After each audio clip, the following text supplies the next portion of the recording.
십자가의 죽음이 임박해졌고 그 죽음은 예수님에게도 큰 고통이었기에 그 고통의 십자가의 죽음을 앞에 놓고 하나님 앞에 기도하는 모습을 오늘 보여주고 있습니다.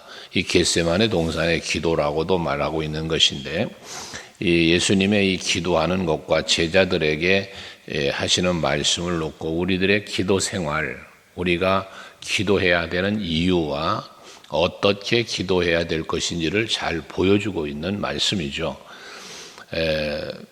야곱이 외삼촌 집에서 집으로 돌아올 때에 형 에서와의 만남이 뭘 앞두고 야복 나루터에서 기도를 하잖아요. 그때 기도할 때 보면 다 먼저 보내고 홀로 남아서 하나님 앞에 밤이 새도록 기도했다라는 말씀이 있는데, 문제가 앞에 있을 때에 그 문제를 헤쳐나갈 수 있는 방법은 기도밖에 없다는 사실을 거기서도 보여주었죠.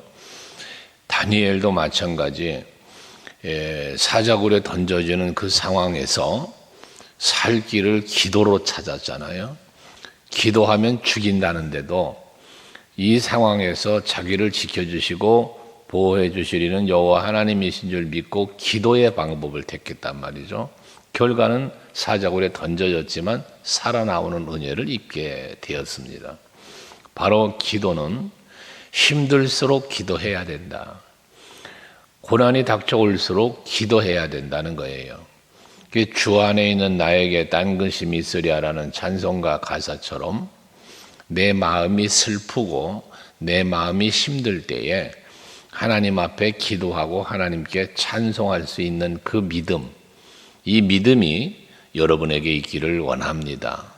오늘도 예수께서는 보면 제자들에게 내가 저기 가서 기도할 동안 넌 여기 앉아 있어라 하시면서 베드로와 야고보와 요한 세 제자를 데리고 겟세마네 동산으로 올라가시죠.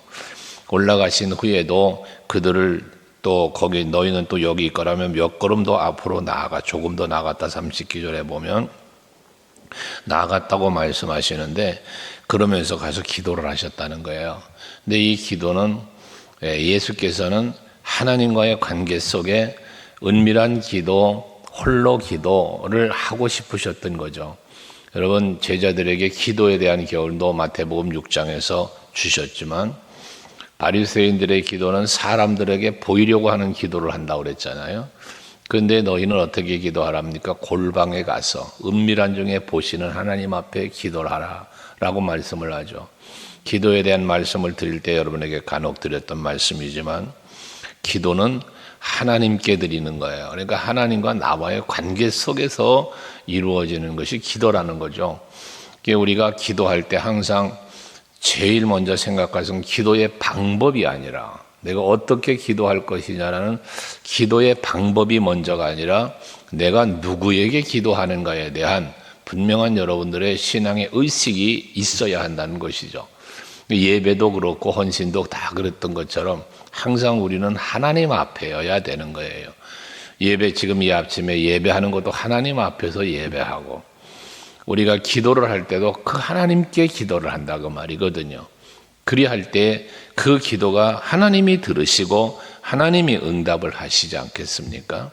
항상 기도에 대한 여러분의 의식입니다. 예수님도 홀로 기도하시기 위해서, 이 홀로 기도하는 것은 뒤에 기도하시는 내용들이 나오지만 누가복음에 보면 더 아주 구구절절히 그 철저한 기도를 말씀하고 있는데, 간절함의 기도, 오직 여호와 하나님만 바라보는 기도, 그리고 그 이마에서 흐르는 땀방울이 핏방울처럼 보일 정도의 그 애타는 기도, 이런 기도를 예수님은 하나님 앞에 드렸다는 것이죠. 그래서 이런 기도들이 우리들이 배워야 될 기도들이라는 거예요. 하나님과 나와의 관계 속에서 이루어지는 기도, 적당한 기도가 아니라 간절한 기도. 그래서 그 야복 나루터의 야곱도 앞에 얘기했지만, 그 하나님의 사자와 씨름을 하면서 내게 복을 주시지 않으면 내가 놓을 수 없습니다. 환도뼈가 부러질 때까지 매달렸던 그 간절함의 모습들, 바로 예수님께도 그러한 간절함의 모습이 있었다는 거죠. 예수님은 참 하나님이시잖아요. 그러지만 또 참 인간이셨기에 그 참 인간의 모습으로서 이 하나님 앞에 매달려 간과하는 이 모습을 보여주고 있다는 거예요. 특별히 제자들 다 놔두고 홀로 가서 기도하셔도 돼요. 새벽 미명의 시간에도 기도하신 예수님이시고, 그러나 이 제자들을 함께 데리고 가서 그곳에서 기도하시는 그 가운데 제자들에게 뭘 보여주십니까? 지금 내가 조금 있으면 죽을 거야. 내 앞에 지금 고난이 닥쳐오고 있어. 그게 38절에 말하잖아요. 내 마음이 매우 고민하여 죽게 되었으니 너희는 여기 머물러 나와 함께 깨어 있어라. 예수님이 지금 가서 기도하는 모습이 아예 안 보이는 곳에 가서 기도하는 게 아니라 조금 더 나아가 기도하시니 제자들이 있는 곳에도 보여요. 그곳에서 기도하는 모습을 제자들에게 보여주시는 것도 있어요. 그러니까 하나님 앞에 기도하면서도 또 참 하나님이신 예수께서는 자기의 제자들이 하나님 앞에 기도해야 되는 이유, 기도하는 모습을 번으로 보여주시는 것도 있다는 것이죠. 그래서 함께 깨어서 있으라는 것은 함께 기도해 달라는 것이거든요. 그게 참 하나님이시지만 참 또 인간이셨기에 그 인간의 모습으로 당해야 할 그 고통을 본인이 알고 계시니까, 참 하나님이시면서 알고 계시니까 이 죽음에 대한 고민을 말하면서 매우 고민하여 죽게 되었다라고 하셨잖아요.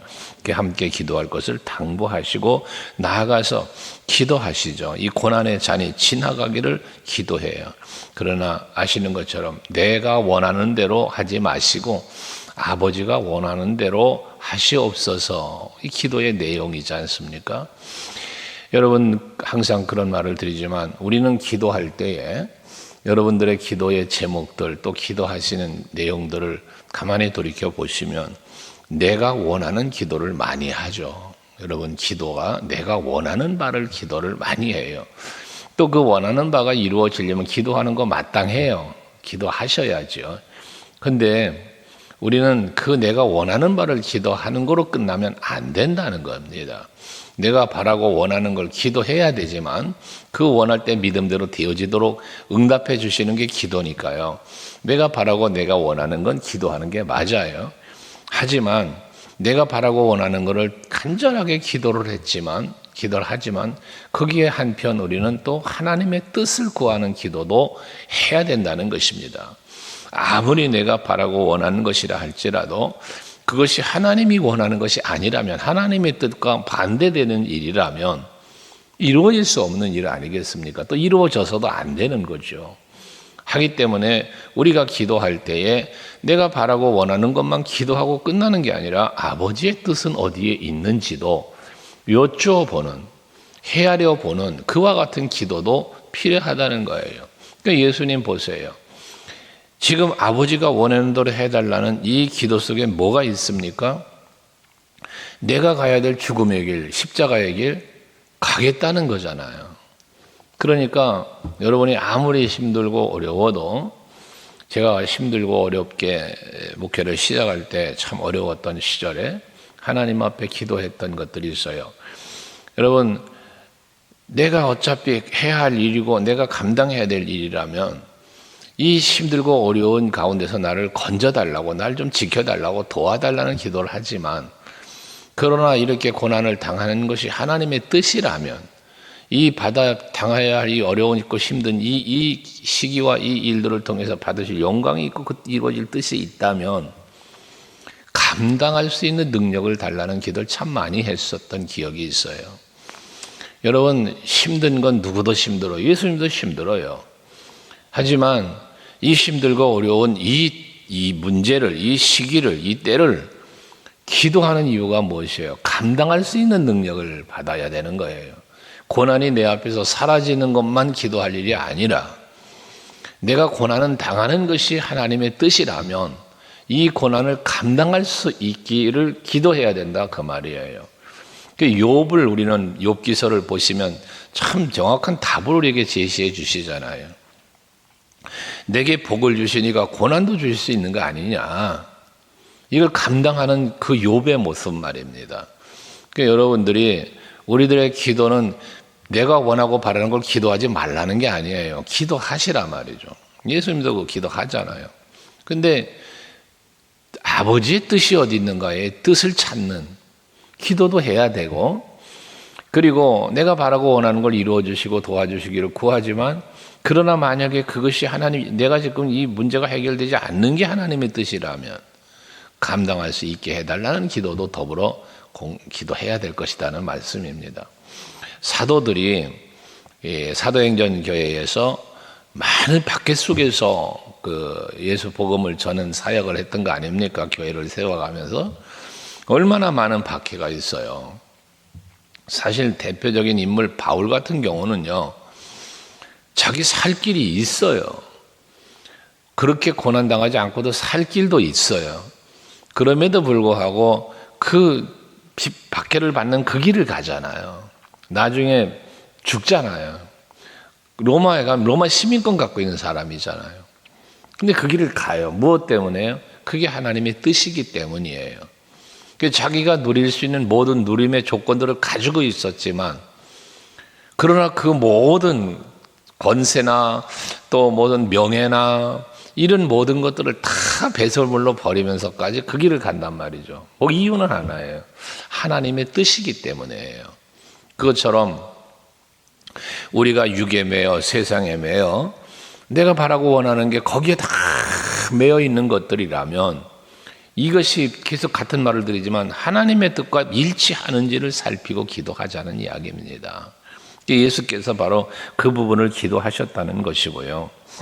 오니까 그렇게 기도하시며 오니까 제자들은 잠이 들어 있었단 말이죠. 잠이 들어 있는 제자들을 보시면서 너희가 나와 함께 1시간도 이렇게 깨어있을 수 없더냐라는 말씀은 가서 1시간 정도 기도하고 오셨다는 이야기죠. 돌아와 보니 제자들이 잠이 들어 있어요. 야, 너희들 밤새워서 함께 기도하자는 것 아니고 잠시 1시간 정도 같이 기도하자는 건데 그것도 기도하지 못하냐라는 이야기겠죠. 잠시도 깨어 있을 수 없더냐라는 말씀으로 하는 건데, 우리가 늘 깨어 기도하라는 말씀을 하는 것처럼 우리의 기도는 영적인 호흡이라고도 표현하고 하나님과의 대화라고도 말하는데, 이런 관점에서 볼 때 우리의 기도가 24시간 이루어져야 돼. 쉬지 말고 기도하라는 것. 그러나 그런 호흡이나 대화나 이런 관점으로 바라볼 때 24시간이지만, 하지만 우리들이 이 육신으로 또 살아가는 삶의 현장도 있으니까요. 그런 삶의 어떤 프로그램 계획들이 있잖아요. 직장도 가야 되고 일해야 되고 여러 가지. 하지만 그 전체적인 24시간이라는 시간 속에 내가 하루에 1시간이라도 2시간이라도 1번, 2번, 3번 어쨌든 내 정해진 어떤 시간에 기도할 수가 없나? 라는 걸 돌이켜보면 우리가 하나님 앞에 기도할 수 있는 시간을 가져고 가는 것, 그게 매우 중요하다는 거죠. 그래서 우리는 작정 기도들을 많이 하잖아요. 새벽을 작정하고 기도하시는 분들, 저녁 시간을 작정하며 기도하시는 분들, 이렇게 작정하며 기도하는 것들 매우 좋은 습관이에요. 그러니까 항상 여러분이 새벽마다 나오셔서 아버지 앞에 예배하고 기도하는 것, 이 늘 깨어 기도하는 것은 매우 중요하다. 첫째는 하나님과의 관계가 끊어지질 않으니까 좋고요. 그 다음에 하나님의 뜻을 헤아려서 좋고요. 또 내가 바라고 원하는 게 이루어지니 좋잖아요. 이게 기도란 말이죠. 그러니까 기도는 하나님 나라의 나를 위하여 예비되어 있는 하나님의 은혜와 복을 내게로 이끌어 내게로 오게 만드는 기차 철로와 같다. 그런 글을 쓰신 분이 있다고 그랬죠. 그러니까 하나님의 나라의 기차 화물칸에 잔뜩 내게 주실 응답을 실어놓고 있는 기차 화물칸이 있는데, 이게 내게로 오려면 철로 길이 놓여져야 오는데, 이 철로 길이 바로 우리의 기도라는 표현이었는데요. 그러니까 기도하면 된다는 것이거든요. 그래서 여러분들의 기도는 24시간을 우리가 살면서 기도할 수는 없으나 잠시라도 정해진 어떤 시간 속에 기도할 수 있는 여러분들이 되시라는 겁니다. 그 다음에 예수께서 그 다음에 하신 말씀이 참 중요하죠. 41절에 시험에 들지 않게 깨어서 기도해라 라는 말씀을 해요.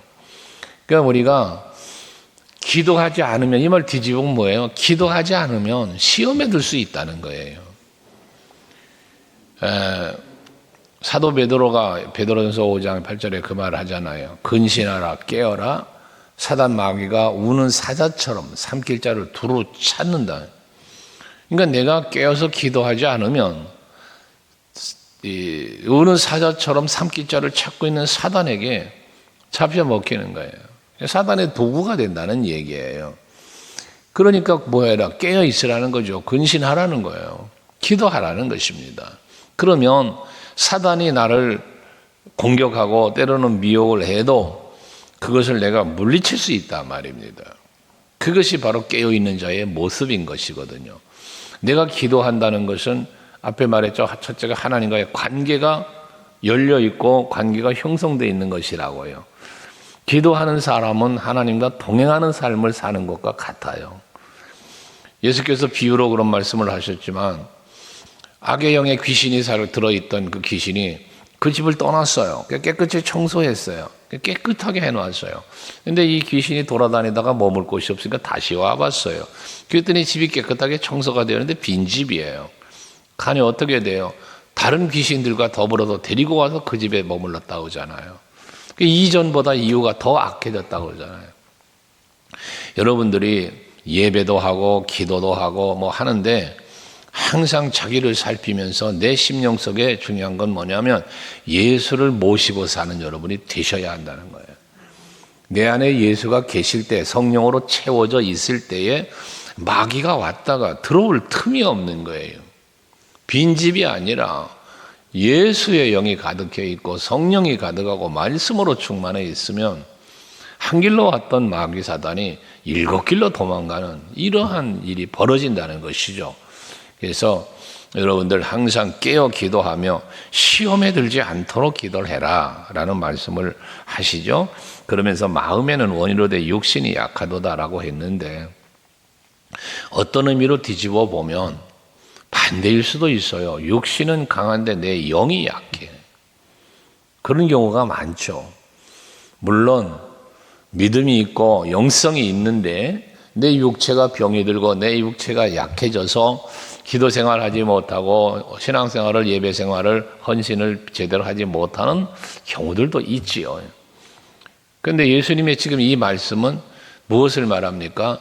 저들이 병든 거라 그런 건 아니거든요. 물론 피곤하죠. 예수님 따라다니며 그 사역한다는 것이 피곤하죠. 그 피곤함을 이야기하실 수 있는 거예요. 우리는 오늘날 우리가 많은 사람들이요. 얼마나 육체의 건강을 위해서 열심히 냅니까? 좋다는 음식 다 먹고 약 다 먹고 건강을 위해서 뭐 헬스도 하고 막 얼마나 건강 위해서 합니까? 엊그제는 우리 선배 목사님이 이 목사 맨발로 걸어봐 엄청 좋대 그러면서 영상을 보내왔어요. 건강에 관심들이 그렇게 많은 거예요. 이게 좋다 저게 좋다 그러는데 내 영이 강건해지기 위해서는 얼마나 노력을 하는가라는 부분을 생각해 보면 육신을 위하여 애쓰는 노력만큼 내 영을 위하여 애쓰고 노력하는 부분은 연약함이 많다라는 부분을 인정할 수밖에 없는 것들이 많이 있잖아요. 이런 부분을 예수께서 말씀하고 있는 것입니다. 어쨌건 우리 연약한 육신을 깨워 내 영을 살리는 일에 시간을 투자하고 몸을 투자하고 드리고 기도할 수 있는 여러분들이 되시라는 겁니다. 그러면서 2번이나 가서 또 기도하고 오시고 동일한 기도를 하셨다고 3번이나 반복해서 기도하시잖아요. 그때 보면 제자들은 역시 잠이 들어 있어요. 거기 보면 43절에 다시 오사 보신즉 그들의 자니 이는 그들의 눈이 피곤함일러라. 여러분 우리의 육신은 한계가 있어요. 돌아가신 조용기 목사님이 그런 말씀을 하셨죠. 부모가 자식을 얼마나 사랑하겠는가. 그 자식을 위해서 기도를 하다가도 보면 잠이 든다. 잠이 들어. 이 육신의 피곤함이라는 거예요. 육신의 피곤함인데 그분의 표현인즉 그랬어요. 기도하다 잠이 들면 그 잠이 든 시간도 기도하는 시간이라. 하나님 앞에 기도하다 잠이 들었기 때문에 기도하는 시간으로 생각할 수 있다는 그런 표현을 하신 적이 있어요. 여러분, 육체의 피곤함이죠. 근데 어쨌든 우리의 육체에는 한계가 있기 때문에 어쩔 수 없는 연약함의 육신이지만 우리가 할 수 있는 한 최선을 다하여 하나님께 늘 기도하는 여러분들이 되실 수 있기를 바랍니다. 이제는 그러시면서 마지막 오셔서는 45절에 이제는 자고 쉬어라 라고 말씀을 합니다. 이제는 자고 쉬어라. 이제 때가 되었다는 것입니다. 이 말씀 속에서 뭡니까? 우리가 깨어서 기도할 수 있는 때가 있다는 말씀 아니겠어요? 이제는 자고 쉬어라. 이제 때가 되었다. 예수님이 죽으실 때가 됐다는 거잖아요. 여러분, 우리가 에베소 5장에서 말씀을 하고 또 잠언 3장에서도 말하지만, 전도서 3장에서 말하지만 우리에게 때가 있어요. 때가. 기도해야 할 때가 있고 응답의 때가 있고 주의 일 할 때가 있고 그에 따른 하나님의 은총이 임할 때가 있고 이런 때가 있거든요. 심을 때가 있고 뽑을 때가 있다는 것처럼 우리에게 주어진 기회예요. 때는 기회를, 다른 말로 말하면 기회를 말하는 거예요. 우리에게 하나님은 기회를 주신다고 그랬잖아요. 기회를. 그 기회를 주실 때 내게 주시는 그 기회를 놓치지 말고 잘 붙잡아서 내 것으로 만드는 사람, 이 사람이 지혜로운 사람이라고 그랬잖아요. 근데 이 때를 흘려버리면 안 된다는 거예요. 때를. 그래서 회개하라 천국에 가까웠느니라 회개할 때가 있는 거예요. 또 주의 일을 해야 할 때가 있는 거예요. 이것처럼 내가 나에게 주어지는 그 때, 이 때를 잘 분별하면서 내가 살아가는 때, 이러한 기도해야 될 때, 헌신해야 할 때, 여러분 이런 때를 잘 발견하고 깨닫고 이 일을 할 수 있는 여러분들이 되셔야 한다는 거거든요. 지금까지 제자들은 무슨 때를 자면서 보냈어요? 기도해야 하는 때를 자면서 보낸 거예요. 근데 이제 자고 쉬어라 때가 됐다 하시면서 근데 자고 쉬라고 말하면서 그 다음에 뭐라고 하냐 46절에 일어나래요. 또 자고 쉬라고 하시더니 이제 일어나랍니다. 그리고 함께 가자입니다. 이게 뭡니까? 이제 지금까지 잤어요. 근데 이제는 일어나라는 거예요. 일어나서 함께 가자. 왜 일어나서 함께 가자 합니까? 이 함께 가자고 하는 주님의 말씀은 두 가지 의미인데요. 지금 예수님 뭐 하러 갑니까? 죽으러 가는 거예요. 십자가에 달려 죽으러 가는 거예요. 그 죽음의 길 가자는 거거든. 십자가의 길 가자는 거예요. 이 말씀은 다른 말로 말하면 뭐냐? 사명을 감당하러 가자는 거예요. 예수님의 십자가는 사명이잖아요. 디모데후서 2장 4절에 보면 3절이죠. 3절에 보면 예수의 좋은 병사의 이야기를 하면서 나와 함께 고난을 받으라 이런 말씀을 해요. 나와 함께 고난을 받아라. 예수님과 함께 고난을 받는 것, 물론 디모데에게 바울이 나와 함께 고난받으라는 말이지만 이 말은 예수와 함께 고난받는, 바울이 그랬던 것처럼 디모데야 너도 함께, 이런 의미란 말이죠. 그 함께 고난을 받는다는 것은 뭘 말합니까? 예수님의 고난은 십자가의 죽으심이잖아요. 함께 죽자는 거예요. 예수님의 십자가는 예수님의 사명이에요. 인자가 온 것은 섬김을 받으려 함이 아니고 도리어 많은 사람들의 대속물이 되기 위하여 오셨다잖아요. 이게 예수님 사명의 십자가는. 여기 기도하신 것처럼 내 원대로 마시고 아버지 원대로 하옵소서. 아버지의 뜻으로 오셨어요, 이 땅에. 그 아버지 뜻으로 십자가의 죽으심이에요. 그러니까 이 십자가의 죽음과 고난은 아버지의 뜻이었다는 거죠. 사명이었다는 거거든요. 그러니까 일어나 함께 가자. 너에게 주어진 사명, 나는 내게 주어진 사명 십자가지라 갈 거야. 너희들도 함께 가자는 이야기인 것입니다. 여러분들 주님과 동행한다고 하는 것은, 여러분 예수님과 동행하며 산다는 것은 내 사명의 길을 걸어가라는 거예요. 그러니까 여러분들에게 늘 말하지만 내가 예수 믿는다는 믿음의 고백으로 끝나는 게 아니라 내 사명이 무엇이냐는 거예요. 오늘도 하루를 여러분들이 살아가실 때에 이 어젯밤에 여러분 영혼 불러가면 그만 우리는 하나님 나라 가는 거잖아요. 근데 오늘 이 아침에도 건강하게 잠에서 깨어나게 했어요. 오늘이라는 시간을 여러분들에게 하나님께서 선물을 주신 거예요. 그럼 왜 나를 이 땅에 이 하루를 이 땅에 살게 하셨냐는 거예요. 이 삶의 목적, 이 의미를 찾아보자는 거지. 그래서 하나님의 뜻을 찾고 오늘을 주신 하나님 앞에 내가 어떻게 살아야 할 것인가, 무엇을 해야 할 것인가, 내가 계획하고 내가 원하는 일을 하는 것만이 목적이 아니라 왜 하나님이 이 하루를 나에게 또 주셨는가, 이 부분도 이 새벽에 기도하실 때는 한 번쯤 돌아보시고 그에 합당하게 살아가는, 그래서 예수께서 가신 그 길을 오늘도 내가 따라가는 삶을 사는 말입니다. 이게 우리들이 삶의 모습이어야 되는 거 아니에요?